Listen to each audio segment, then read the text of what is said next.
Welcome back to the Team LoCoFit Roundtable with myself, Lauren Conlin, Training Director Ryan Conley, and Assistant Coaches Jillian, Karina, and Lauren.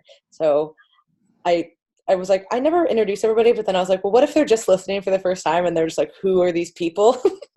So I feel like I should probably do that. If you guys are wondering why I'm introducing you, you're like, yeah, thanks, I know my name. But in any case, so today's first topic is going to be gaining weight to build muscle. And we literally were just talking about this before we started it. And so many of the questionnaires that we get and inquiries for coaching say this: hi, short-term goals. I'd like to build muscle and lose fat. And you're like, so would I. Fun. But yeah, perfect. We can totally do that in just 6 weeks. No, obviously, totally kidding. Some people would probably make you think that. And honestly, like, Instagram fitness makes people think that you can, get super lean and build a ton of muscle. And now, can you recomp? Yes, 100%. You can build muscle while getting leaner.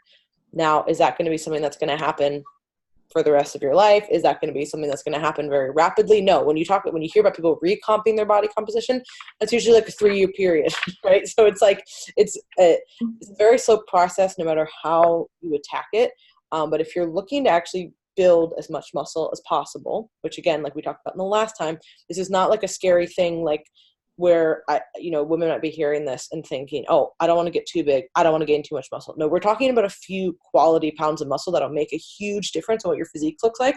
That's what we're talking about. We're not talking about stepping on stage as a female bodybuilder. If you want to do that, well, you're certainly going to have to gain a lot of muscle. But if you're just looking to have a better body composition and look physically better from a physique perspective, you're going to have to gain muscle. And so something that we have to coach our clients on a lot is just spending time in an off-season period, eating more calories, training hard, and actually gaining the appropriate. I hear this all the time. Oh, I'm so happy that I started working with you guys because now I've actually gained the appropriate amount of weight that I wouldn't have on my own. So basically somebody's just spinning their wheels on their own. And now I'm actually making progress in the gym, eating, quality food and feeling really good. Yeah. So I don't really know where people, like, especially females, get that. They're like, I want to build muscle, but not too much. Like, great. You won't. Like, you literally won't. So it's stay the same. Also, so with seeing people that are doing the losing fat while gaining muscle at the same time, I typically think that can fall into 3 different categories. 1, if you're on steroids. 2, if you start out very, very, very overweight.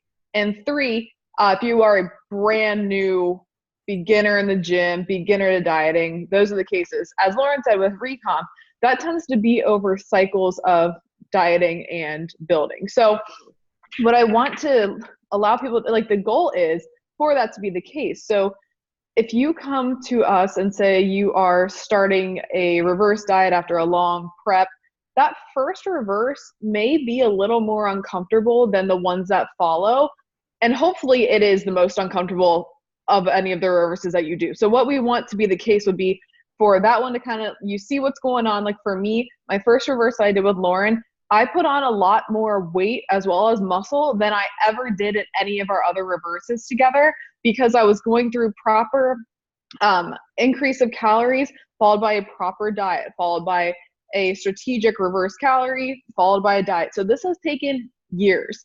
So I just kind of wanted to reiterate that, like, you need to be kind of prepared to be a little uncomfortable, and how, as we've discussed before, people are so willing to be uncomfortable to get lean. But they're not willing to be uncomfortable to gain the muscle. And if, again, you really want to do what you say you want to do, which we just discussed in the last video, you're going to have to do this. And it just is a non-negotiable. It's inevitable. And it should be kind of like a fun time. So I think that redirecting your mindset around this is huge. Like, stop the woe is me and the pity party about seeing the scale move, because there are 1,000,001 different reasons why that is happening. And enjoy it. This is your time to relax, get strong in the gym, hit some PRs and see progress that way. And it's not all about aesthetics anymore. So I think that that's exciting. And really, it is still about aesthetics in the long run, because we're trying to develop a better physique for when you do start your cut. But yeah, it's all part of the process. And if you don't like that, then you really don't enjoy what you're doing. Yeah, I think a good point there is, it's a good time for shifting that mindset. especially if you do have specific goals for what muscle groups you want to build for the next time you step on stage. And I think something to keep in mind here also is just to keep some perspective, because you could be coming out of a competition prep, right? And you're feeling, oh, like, woe is me. Like, I hate the scale going up. I feel fat. I feel bloated. But you have a physique, most likely, that a lot of people don't have, and a physique that a lot of people wish they had. So keep perspective there. You know, you have an able body, you're able to prep for the stage, and now you're able to grow. A lot of people wish they were in the position you were in, where you have this great body composition. So keep perspective like that and kind of think about that when you're struggling, because there are plenty of people who wish they were in the position you were in, which is exactly the position you're complaining about. So keep perspective in that sense, and really just take that time to build those flexibility skills. Yeah, and kind of going back to what Blonde Lauren said earlier I got it. Blonde Lauren said earlier about, you know, taking these cycles of reversing and dieting for true body recomp over many years. Even those cycles, personally, I spend a lot more time in caloric surplus than I do a deficit. Because if you truly want to make like major changes when it comes to building muscle, it's not going to be done in a month or two. That's going to take years. And then I lost my train of thought. But yeah, that's all I have. Yeah. If I think about it, I'll come back to you. We'll be waiting. I don't have a whole lot to add to that. The only thing I will say, Blonde Lauren, the only other category I would see with the body recomp is somebody who's already a trained athlete, and then they just not stop giving a shit, and they take time off or whatever. They gain a lot of fluff, and then they start training and start giving half of a shit, and then they almost look exactly like they did before. And yeah, no, they do that. That one, and then you touched on the anabolics, and people that just have crazy genetics. Some females and some males just have the gift of muscle insertion and origin, and they have the look, and they build muscle mass very, very easily. Most likely, if you're listening to this, you're not one of them. So we're not one of them. We all have to work very hard for the little amount of muscle that we have, and it just takes a long time. So whatever time you think it's going to take, just keep adding more time to that. Yeah, I wanted to go back to kind of like now I'm remembering the woe is me mentality of when you just finish a diet and start reversing. I can empathize with that. Like, I get that. You just spent, who knows, 12 to 24 weeks hyper focused on seeing the number on the scale go down, and then all that work, after all that work, you start seeing the number on the scale go up. And I can get why like that might worry you. However, you have to understand that, like, for the ultimate long-term goal, that's the sacrifice you have to make there. For the people who have a really hard time gaining weight, personally, I have no problem eating more. I'm always happy when I'm eating more, but yeah, just continuing to keep the end goal in mind and the big picture in mind, and that, you know, an off season is important, but it's not going to be the end all be all. Yeah, and just to finish that off, I agree there too. Like, I can definitely empathize, and I've been there myself, where, you know, you work for weeks and weeks, and, you know, I could prep for like half a year, and just to see the number go up, it feels like, well, I did all this work for nothing. Like, now I'm sad and eating more, but and that's normal. Yeah, and that's normal. And the way I put it for a lot of clients is that, you know, being that lean isn't sustainable and it's not or normal, but the weight that we're working to get you back up to is what you walk around as for the majority of your life. And we have to be comfortable there.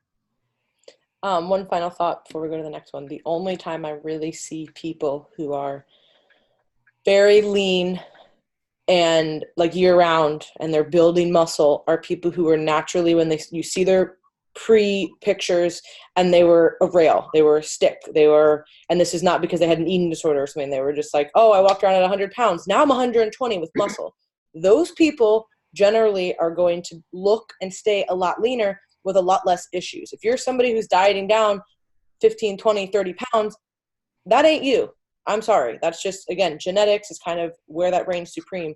And, you know, you can cry all you want about it. I wish I could just be, you know, eat 400 carbs and not do cardio and have abs, but it's just not the reality for most people. So, yeah, one more point. Oh yeah, just one more point. I also think just take into consideration the mental state that you're in when you get down to that level of loneliness. Like, you're still not thinking clearly. There are so much that's going on just hormonally and things like that for a long time afterwards. So I always find that you do start to get to a point as you approach more of like your set point in a more comfortable range, where you start to remember how you felt before you got that lean, and you start to feel more like yourself.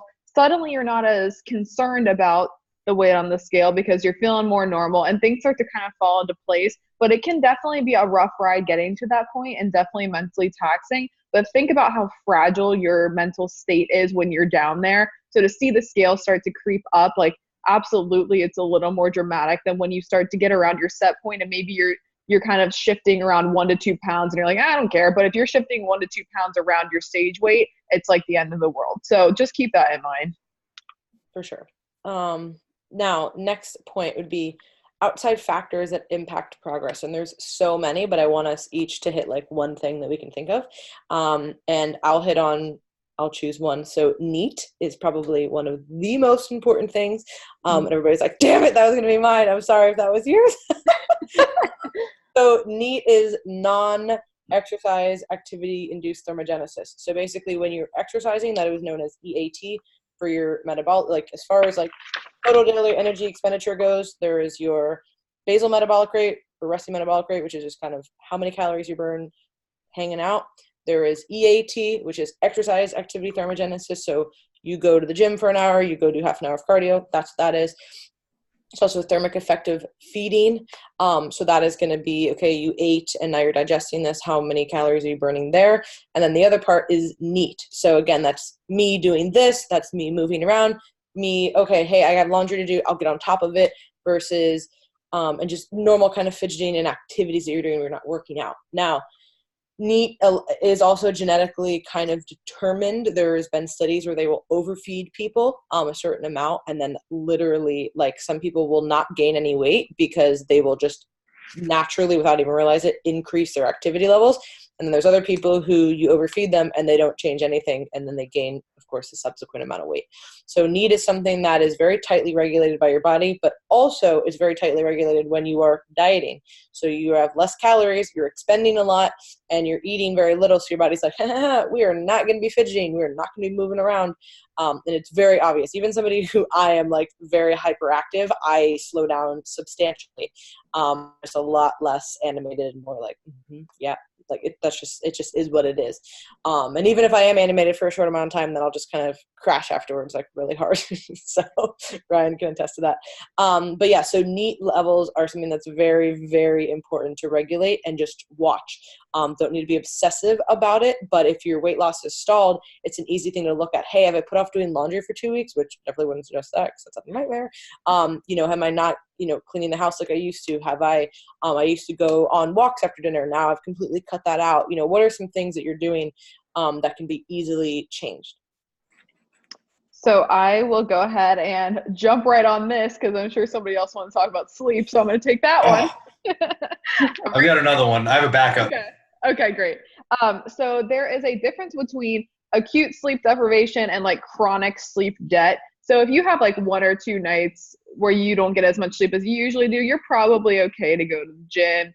You'll probably be fine. Now, if you were sleeping less than 6 hours a night, every night, and you're trying to get up first thing in the morning and do your workout, that's probably going to impede your ability to make progress because at that point, first of all, fatigue, poor recovery, cortisol is going to be higher. So you're really just doing yourself a disservice where in that instance, if you're sleeping that little, getting that extra hour of sleep is going to be more beneficial to you than trying to get in and kill that workout, both mentally and physically.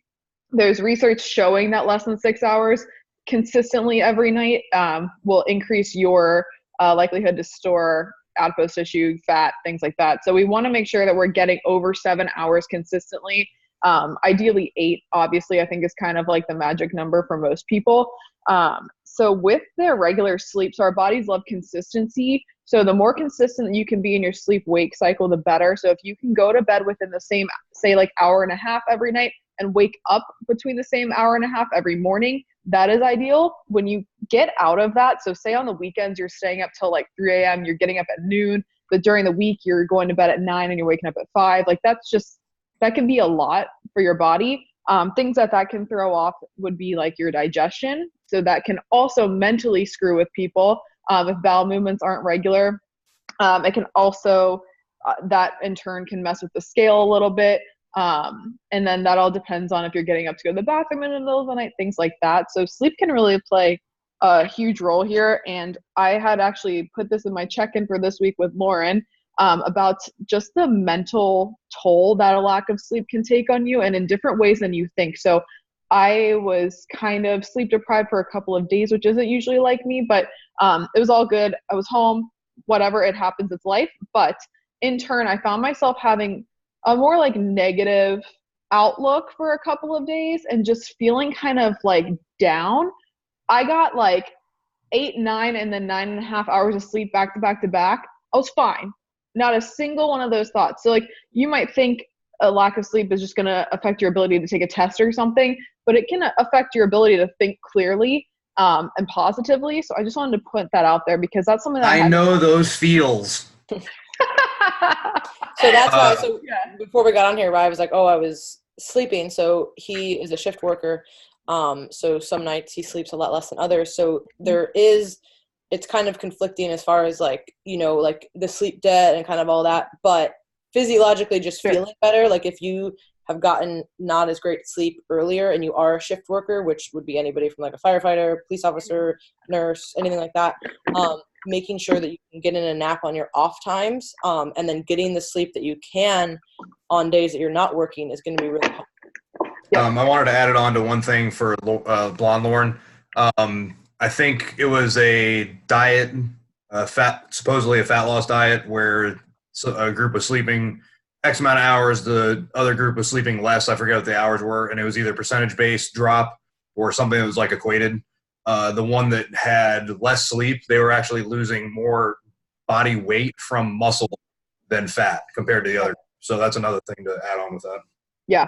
And I just wanted to shameless plug our newsletter. I've written 2 articles on circadian rhythm and how your metabolism is actually temporal. So the time you wake up and the time you eat, all of that definitely has an effect on your progress. Mm-hmm. What was yours, babe? I know you had yours. Just managing stressors. Damn it. I call next. I'll just leave. It's fine. The hand. Jillian ends the recording. I have the power to. I know. That's what else is there? Stress, sleep, just having the ability to detach or not be an emotional roller coaster all the time is going to really affect your ability to make progress and live a normal, healthy life. I think people really, really, really, really underestimate how much they want to take on and how much if your goals are to have a physique or be a strength athlete or whatever it is, something with an athletic context, you need to be able to know where that priority stands in your life and rank that honestly. So if you're ranking it very highly, you need to make sure that all these other life stressors are lower than that. Now, if you have a job and you have kids and you have a whole host of other factors going on and you're honest with your assessment with everything, then you can balance some of these stressors and you're not going to get the potential progress that you could potentially make by putting some of these other things first, but that's fine. If that's your goals and that's how you want to train and that's how you want to live your life, then that's totally okay. But I think that people aren't even aware of that, and they think that they can juggle all these things at once, and it's usually just not going to be a good idea if you're dieted or if you're getting ready for a competition or something like that.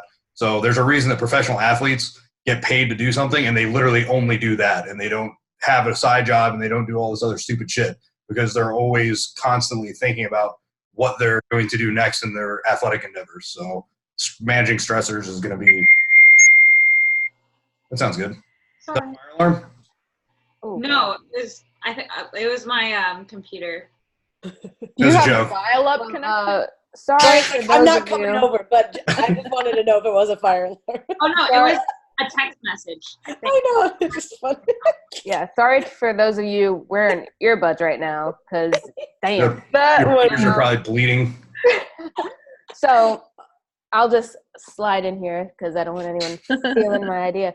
But I was just going to say my part here would be the influence of others can definitely play a big role. I've had a lot of conversations with my clients about, the people in their lives or those surrounding them who either don't understand the choices they make or the lifestyle choices they make, or they get influenced and they feel the need to deter from their plan because they're scared of the opinions of others, or they're scared of getting the snide comments or the weird looks, or just being judged in general.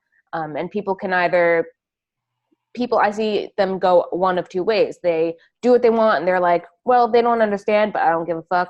Or they let others actually change their mind. Oh, I had drinks this weekend and I didn't really want to, but we were out with friends and I didn't want to deal with all the comments or pressure from everyone. So that can really derail you if you are more prone to feeling self-conscious about your choices. And I've had instances in my life as well where certain people would make weird comments or make fun or anything like that, and just make stupid comments to me. And at this point, I don't care. I'm going to do what I want to do because it's good for me. And I tell a lot of clients that a lot of people just come from a place of misunderstanding where you might just have to explain to them what you're doing and why it's important to you. And they can either understand and be supportive, or they don't care, but you just have to do what's best for you. I want to add to that. So there's a difference of, I want to make this really clear. So when you are doing something that you want to do and it is not harmful to others, you should not let other people influence you, right? If somebody's giving you weird looks because you're not drinking with them, or they're giving you weird looks because you're measuring your food, that is an understandable situation where you're like, hey, I'm going to do this. I'm going to, I have to do this and get it done. And that's what it is. If you're being a raging dickbag for no reason because you're like, these are my goals, if you don't support me, fuck you, that is a little bit, unacceptable, right? So like when I think sometimes people take this two ways. They're either like, oh yeah, I'll do whatever I want, but then they like completely just like burn the path in front of them and completely forget about what else is going on. Like, you know what I mean? Like, especially if you have like a family of your own, whether it's significant other or whether it's kids, like you can't just be like, what, bodybuilding is the most important thing to me and I really want to turn pro, but the kids can starve and I'm going to eat my own meal. No, like you have to be, like just because your kids want to eat mac and cheese and they're not supporting you, that doesn't give you the right to like not still be like a functioning human being, right? And a, good parental figure. So just, I don't think I need to add that in there, but I feel like some people can misunderstand, not your point, Jill, but just in general, people can kind of take that one or two ways. So yeah, people a lot of times aren't supportive of your goals because they don't understand. That is the number one thing that I see through and through. And then sometimes people just don't care about your goals, right? Or you just have different goals and they might think, well, why do you put so much time into that? And I think that everybody can relate to that in some level. And that's okay. Maybe they won't understand and maybe they just, all right, this is what it is, as long as it's not interfering with other things that need to get done. If you want to be a bodybuilder or you want to be a power lifter, there's no money in this. So just end that. It's going to be a lot of time and a lot of your own investment in order to do it, right? It's not like you're going to get signed by the NFL. So that would be a little bit more understandable. If you're trying to do bodybuilding or powerlifting or kind of really any strength sport that you're not getting paid to do, you have to, do what you need to do to get it done, but still not just like ruin the lives of people around you. Yeah, I was going to say, maybe it's not everybody else. Maybe it's you being a dick because you're hungry. Yeah. Like, look inward. No one else has an issue, but you seem to. It might be you. Yeah. If it's always you. You should just quote that and put it on your resume. It's like, maybe it's you. Let's see what Karina has to say. She's the last of the Mohicans. If we didn't already take all of yours, what is No, I actually just wanted to add something to Jill's. Nope, you can't do that. You got to make your own. Well, first I wanted to talk about kind of like the mindset that I personally struggled with kind of caring about like what other people thought. And I know like we like to act like, oh, we don't care what other people think. But me personally, I don't like it when I feel like I'm being high maintenance or if I'm like kind of being rude for turning down food or whatever. But at the end of the day, like Lauren said, those people probably don't care that much. And another thing to keep in mind is that at the end of the day, no, you are paying for your coaching. You are the one who's going to get up on that stage. It's all on you. And so you shouldn't let others influence your action to get to where you want to be. And so for my topic, I actually have two. I'm not sure which one to pick, but I feel like we've already kind of discussed one in a previous episode. So I'll just kind of touch on the outside factor of your environment.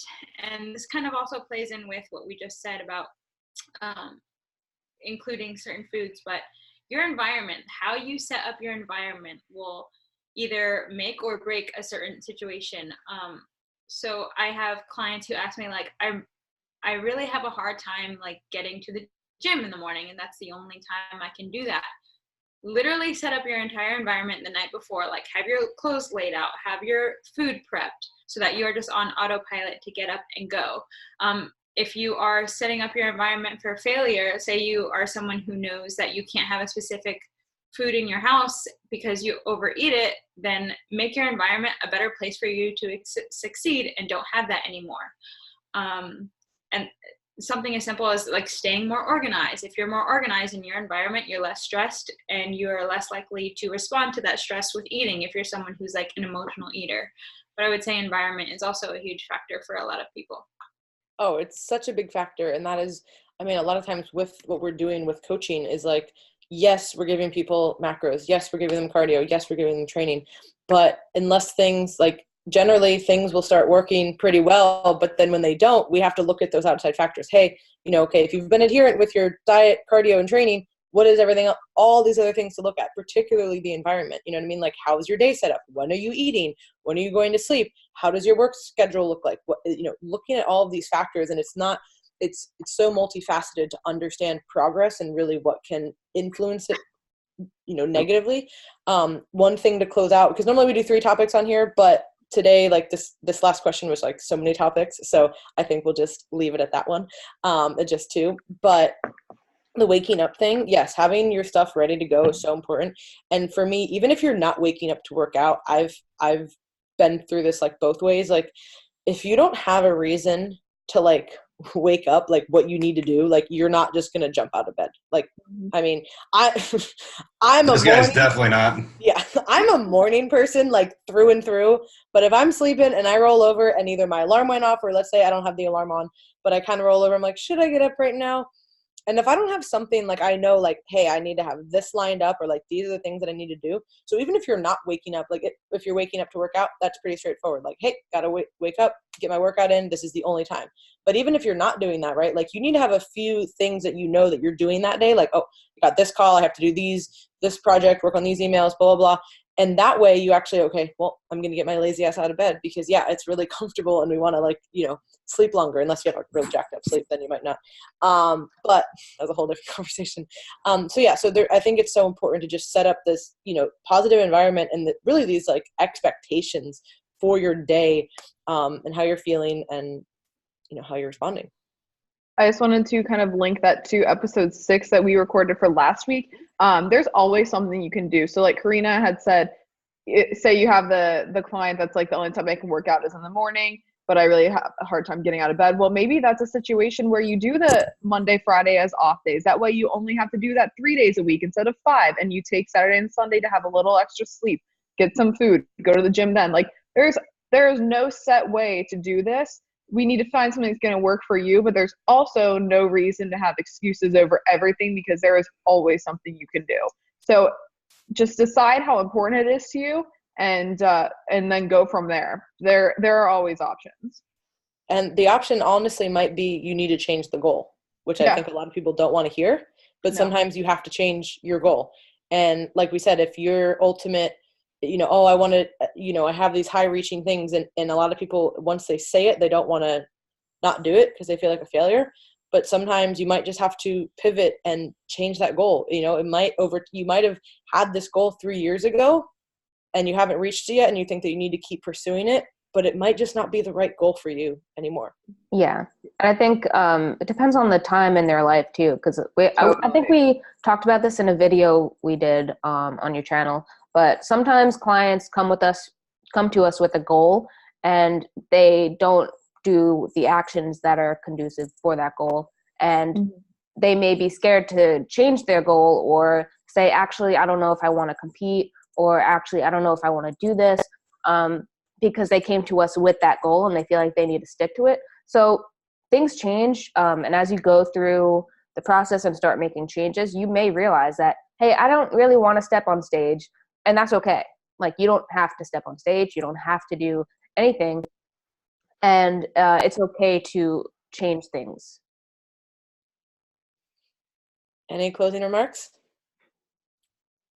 All right. So thank you guys for tuning in for another episode of Team LoCoFit. We'd love to hear your feedback. So let us know either in the comments or send us an email or send us a message. We would love to hear all about that. All of our social medias and our website is in the description of all of the podcasts, no matter where you listen to it, on iTunes, Spotify, or YouTube.